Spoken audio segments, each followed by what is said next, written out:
Olá, pessoal! Sejam todos vocês muito bem-vindos, bem-vindas para a terceira e última parte da nossa reflexão sobre feminismo.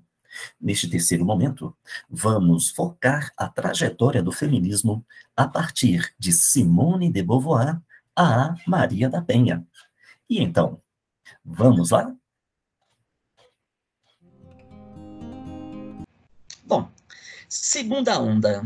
A segunda fase, o segundo momento do movimento feminista.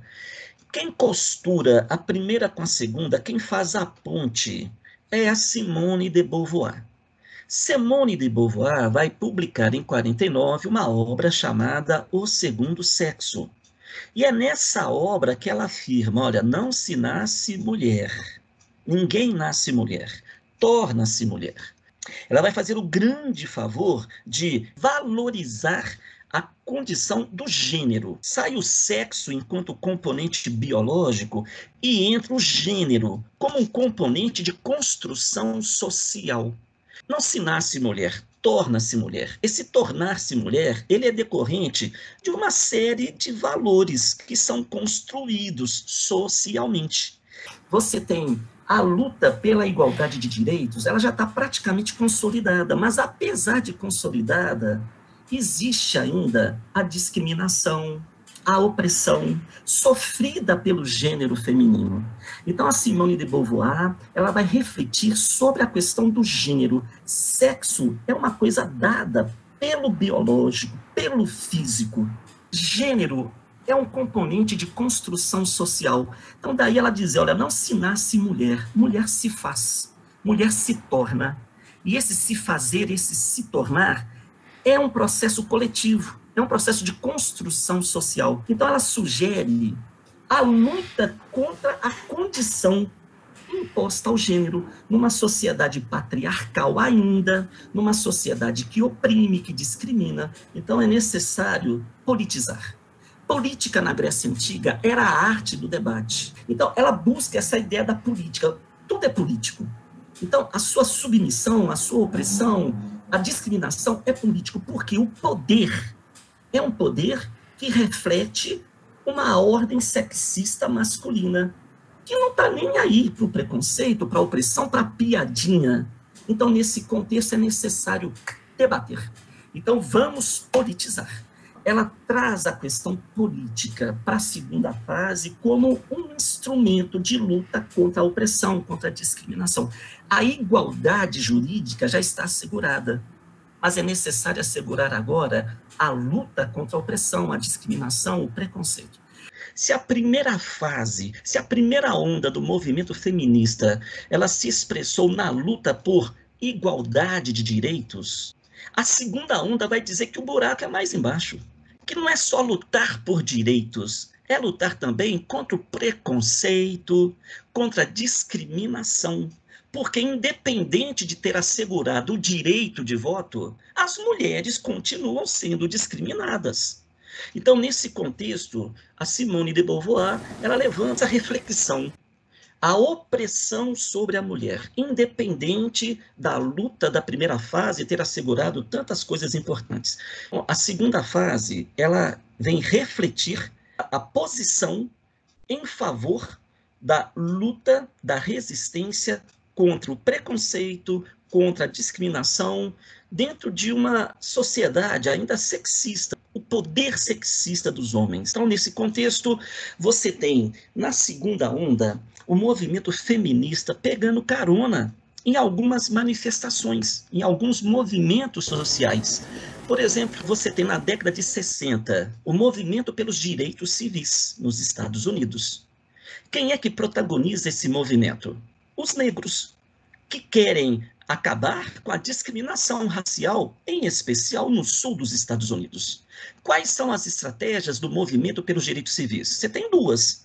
Você pode caminhar junto com Martin Luther King, a resistência pacífica, I Have a Dream, ou você pode caminhar com a Angela Davis, que é uma militante socialista, que defende a autodefesa contra a perseguição e a violência praticada pelos componentes da Ku Klux Klan, pelos supremacistas brancos. Os negros entenderam que deveriam se autoproteger. Surge, então, nesse contexto, em 67, um partido socialista chamado Partido do Black Panther, Panteras Negras.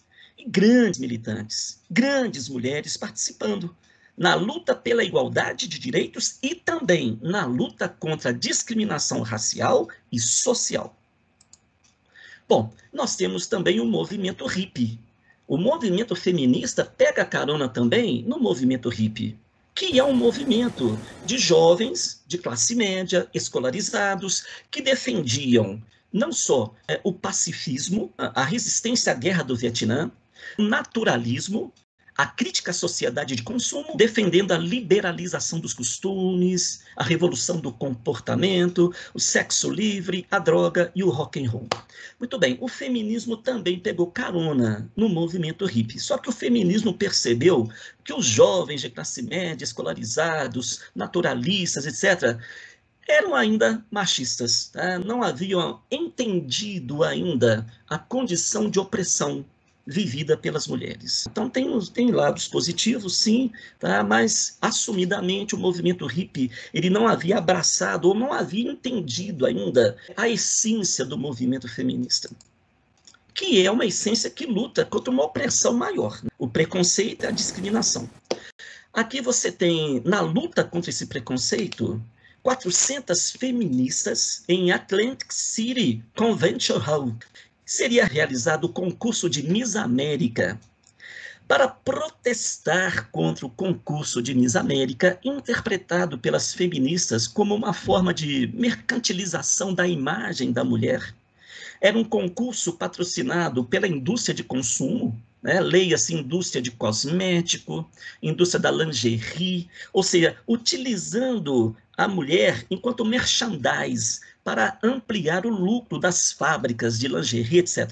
Então, contra o uso inadequado, indevido da imagem da mulher, não a mulher em essência, mas a mulher de corpo bonito apenas, contra esse tipo de atitude, você tem as 400 feministas no passeio da convenção do prédio do Atlantic City, estendendo roupas íntimas, cílios postiços, sapatos de salto alto, espartilhas, cintas, etc. Muito bem, para protestar contra a indústria de cosmético, para protestar contra a indústria de lingerie. Você tem a imprensa que estava fazendo a cobertura, falou no outro dia que elas incendiaram os sutiãs. Não houve nenhuma queima dos sutiãs, mas a atitude de protestar contra o concurso de Miss América, estendendo no chão os símbolos dessas indústrias patrocinadoras que transformavam a mulher em símbolo de cosmético, etc., foi incendiário. Bom, por fim, voltando agora no Brasil, o movimento feminista no Brasil, na década de 70, que é uma década de regime autoritário, também não se amarela. Nós vamos ter o Comitê Feminino pela Anistia no Brasil, nós vamos ter em 78 a Lei do Divórcio, e posteriormente, na década de 80, já na democratização, aí surgem, para atender à pressão exercida pelo movimento no Brasil, a Delegacia de Atendimento Especializada à Mulher, o Conselho Nacional dos Direitos da Mulher e, enfim, a Lei Maria da Penha. Maria da Penha, ela é uma cearense, vítima da violência doméstica, mas que teve a coragem de denunciar essa violência. E a partir daí, em 2006, no governo Lula, você tem a aprovação de uma lei mais rigorosa contra a violência doméstica. Bom, a violência contra a mulher, independente das conquistas jurídicas, ainda é uma luta sem fim. Estima-se que no Brasil 536 mulheres são vítimas da violência doméstica por hora. É um dado estarrecedor, né? No governo da presidenta Dilma Rousseff, em 2015, você tem a aprovação do crime de feminicídio. Tamanha a falta de critérios em relação às mulheres, que o Congresso aprova, então, o crime de feminicídio, tipificando esse crime como crime hediondo, sujeito, portanto, a penas mais rigorosas. Bom, pessoal, essas são as referências do movimento feminista, um breve histórico. Tema da vez em boa parte do globo, o feminismo atrai cada vez mais personalidades públicas em torno de suas pautas. Sua base originária é a equidade de gênero, um assunto ainda tabu e motor da primeira onda feminista. Com início no final do século XIX, a primeira onda feminista foi marcada pela luta por igualdade política e jurídica e levou para as ruas especialmente mulheres brancas e de classe média. O direito ao voto e a uma vida fora do lar estavam entre suas principais reivindicações.